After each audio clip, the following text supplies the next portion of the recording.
Greetings. It is Thursday, May the 14th, in the soon-to-be infamous year of 2026. I'm Thomas Caldwell of the Aurelian column On the Road, and this is the midweek report. Hey, did you miss me? My video, at least. It's been a time. I've been mostly doing audio. I'm sorry about Monday, but as I said, need a new computer. On the road, sometimes the stars do not align and things couldn't get done the way they needed to. Sorry about that, but there's still plenty going on. And I'm here to fill you in on the way things are going and where they might be going. First off, as I speak, Donald Trump is in China meeting with the Chinese president, who really does look like Winnie the Pooh. Sorry. I don't think that's a bad thing, really. Everybody loved Winnie the Pooh.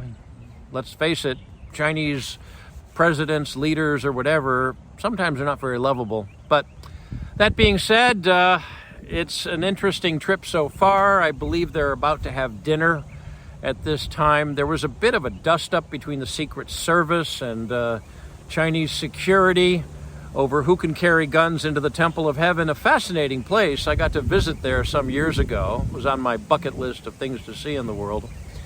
Well, the thing that's interesting is Trump's there to talk about a few things, including Iran and Chinese-made weapons that were found going to Iran. I wonder why. Yes, everybody loves to have proxy wars because they can test out how their arms industry is doing. And, well, given the American casualty rate there, I don't think the Chinese stuff is really doing that well. But still, nobody likes to have your largest trading partner trying to get your soldiers killed in a conflict that they really shouldn't be involved in. One good thing that's happened, though, out of that is the Chinese agree that there should not be tolls over the Straits of Hormuz, which is a slap in the face to their so-called ally, the rather demonic Islamic Republic of Iran. And that is getting to be pretty interesting. But anyways, let's see what happens in China. I have a feeling that Chinese practicality, which has driven their civilization for thousands of years, is going to kick in, and I'm hopeful something good will come of it. I mean, after all, what would Americans be doing if they couldn't go to Walmart and buy cheap crap made in that country? But back to the Iran war, which is still the Americans controlling it. And don't believe what you're reading about the Iranians having everything ready to go. And intelligence sources, yes, they love to talk about intelligence sources, are leaking information. Only that happens in two cases. One, somebody wants to lose their job and go to prison to please a journalist of sorts over what? Free drinks? Nah. Or two, it's being done intentionally, maybe to see where leaks are or something like that. But I don't buy it. Journalists, I'm sorry to say, or what passes journalists these days, very often make things up. I've seen it happen. I saw it happen 35 years ago, and I'm sure it's much worse now. Iran has pretty much been pulverized, so one new thing in the world of warfare, where swords and shields are constantly getting better, you can really, really wipe out a country from the air with precision munitions. Not like World War II, which was pretty half-assed compared to what they can do now. No, Iran has its head cut off, and even though this might have started to get rid of their nuclear program, what it effectively is now is getting rid of Islamic Republic. Again, no country on the face of the earth should have those two words next to each other ever again. You cannot negotiate with religious fanatics. You can only destroy them, exterminate them. And that's what needs to be done to that government. We've been at war with them since 1979. Just so much of the American liberal establishment, or the Western liberal establishment, hasn't been intelligent enough or realistic enough to realize it. Not a big fan of Israel. No one is these days except the American administration. But, everybody's kind of going on the side of the less insane. Now, something that's just coming out is that the United Arab Emirates and Saudi Arabia have attacked Iran. Exactly how is open to debate right now because we don't really have a lot, but those guys were attacked for what reason? What did they do? Well, really nothing, but you're not dealing with a nation in Iran run by sane people, or it was run by insane people. No, they actually hit it up, and one thing that's been leaked is that high-level Israeli officials actually, windy today, high-level Iranian officials actually visited the United Arab Emirates, and possibly the Prime Minister Netanyahu himself back in March. No evidence of that except for tracking done by one of these apps about airplanes. It seems an Israeli airliner of some kind of aircraft did go to the UAE. They're, of course, denying it because of the way politics works in that part of the world, but given a choice of dealing with the Israelis or dealing with the Islamic fundamentalist madmen in Iran with nukes, not much of a contest there. One of the other things that's coming out is the United States is getting weapons to the Iranian people. There were some cases of some of our donations, shall we say, to the population of that country being taken by the Kurds in Iraq. Not unbelievable given the way things go in that part of the world, but there is something called the Eternal Guard, which you're not hearing about in the mainstream media, not really at all, and that has the backing of the Crown Prince, who's hoping to come in and lead a transitional government to something sane. The Iranians are rebelling. That is something that is going on, and there is good information on that. Video coming out. You're not seeing it in the mainstream. Again, don't waste your time with what was once great journalism. It's not there anymore. You got to pick and choose where you find your stuff now. But they are rebelling. Now, whether or not they can pull it off, that's up to them. The Americans are not going to go in. I don't believe they're going to go in and win that war for them. It's up to the Iranian people.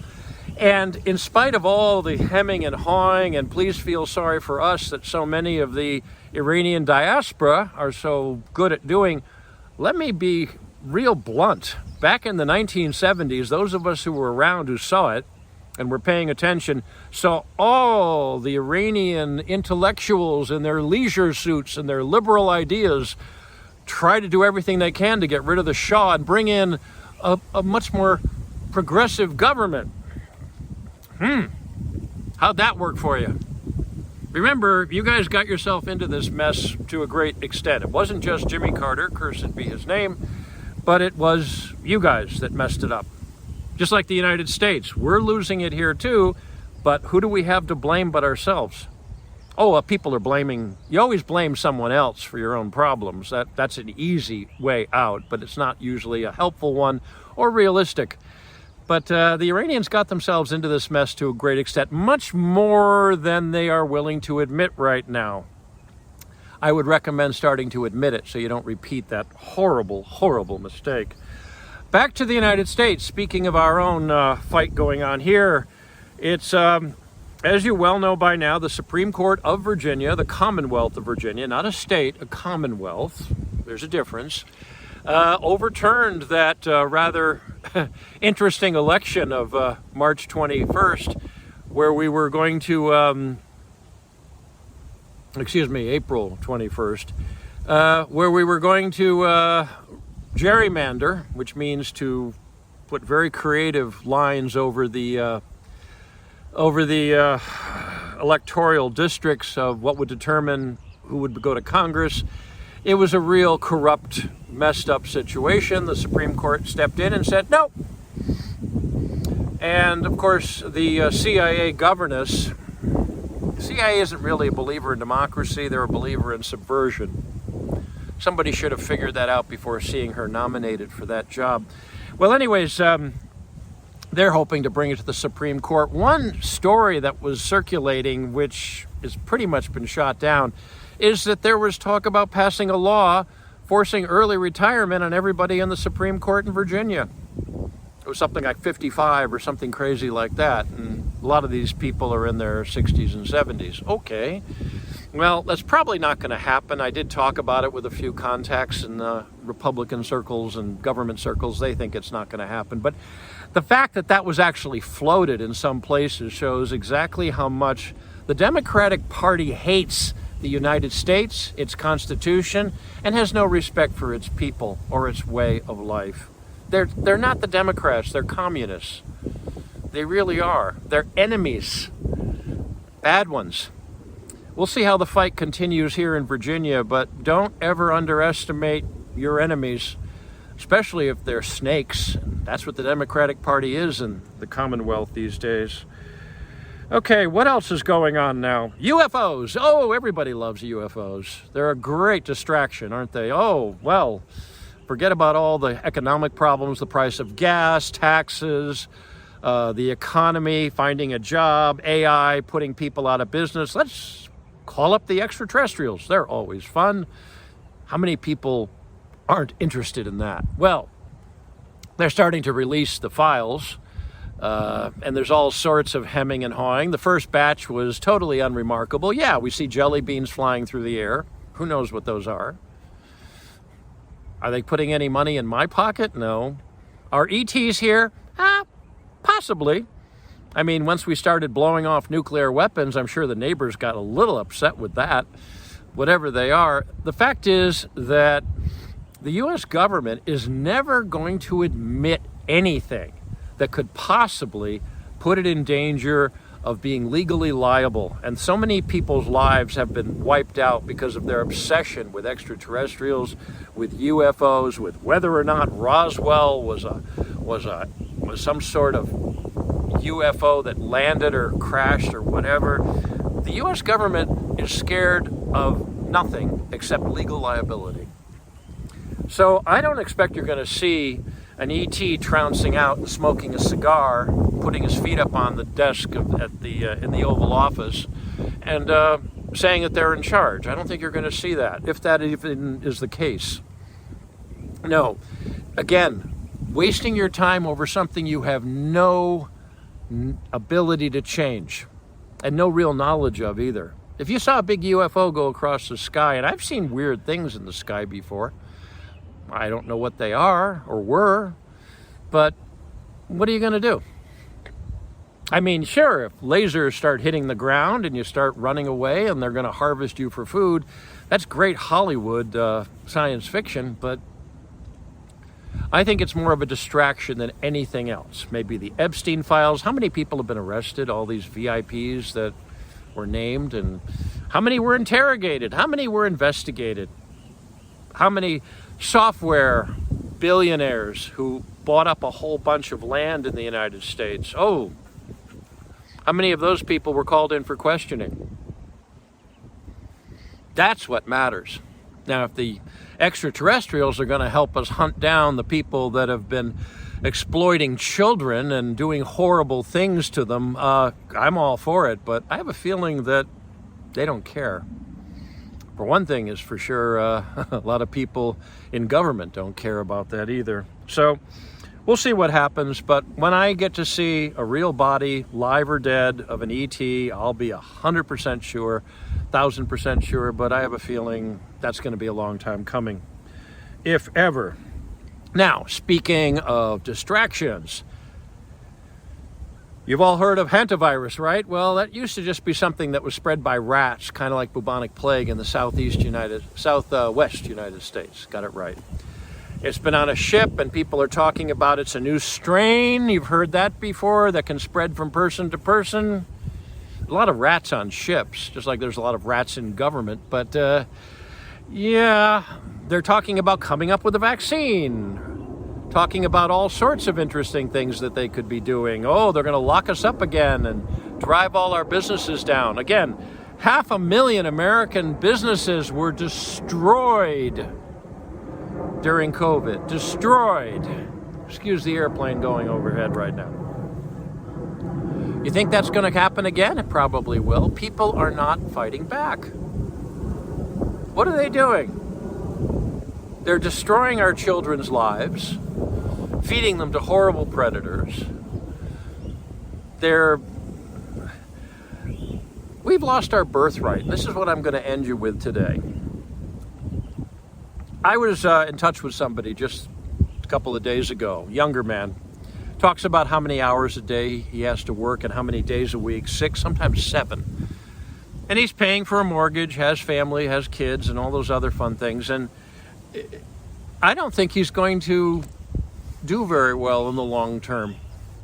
The amount of work that people are required to do right now would have been considered inhumane only 40 years ago or so when I entered the workplace.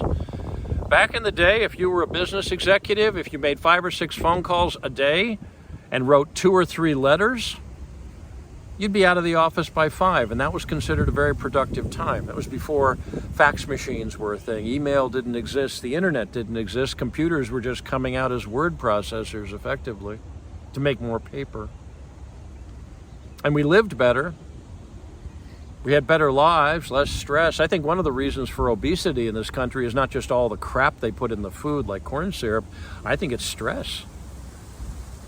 I think that people don't have time to relax. They don't have time to read books. They'll sit in front of their phone and they'll flip through and look at things that are going to make them more angry than they already are, or already should be. We have lost our birthright as Americans. We really have. Look at the homes. Now, Donald Trump, to his credit, is trying to make it illegal for major corporations to go in and buy homes and then rent them out. They're making it so you can't own a home anymore. You can only rent it. And if you lose your job, may the gods help you and your family. And you're going to do everything you can to keep that job because you're going to be frightened of losing your home, losing your family. And AI isn't making anything better. How many people are losing their jobs right now? Where are they going to go? You're making $250,000 a year and then suddenly you're replaced by AI. What are you going to go do? Go work at Walmart for minimum wage? Minimum wage doesn't pay anything. We have lost our birthright as Americans. We really have. And a handful of people, a handful of billionaires, soon to be a trillionaire. Elon Musk is expected to be a trillionaire once Starlink and not just Starlink, but SpaceX goes public. That's more money than any of us could spend in thousands of lifetimes. Now, I'm not a communist or a socialist by that definition at all, but people have been squeezed out of having decent lives. The purpose of government is to ensure the welfare of its people. I don't mean social welfare or handouts. I'm talking about an environment where people can rise to the level that their talent can take them, that people can live decently. People came to North America to settle, to live decently. They couldn't live decently in Europe, so they left. And that was a hell of a decision. Leaving everything behind, knowing you'd never see it again, to come here, to have a chance to get a piece of land and farm it, call it your own. We can't do that anymore. And people are going to continue to sit, watch their videos on their computers, sit on a sofa, eat microwaved food that isn't fit for consumption. We've lost so much, and it's happened slowly. And they're just distracting us. So as I've said before, don't be distracted by things you have no power over. It's interesting to know what's going on in the Middle East because it's going to be affecting the economy. But at this point, people are going to have to really resist, and I mean really resist, or else it's going to be nothing left, including your life. Now, we're past crossing the Rubicon right now. And you can't negotiate and not necessarily vote your way out of it. It's going to take a lot more organization than that. But America, you are really on the ropes right now. And the sad, tragic part is most of you don't realize it. And a lot of you who do don't care.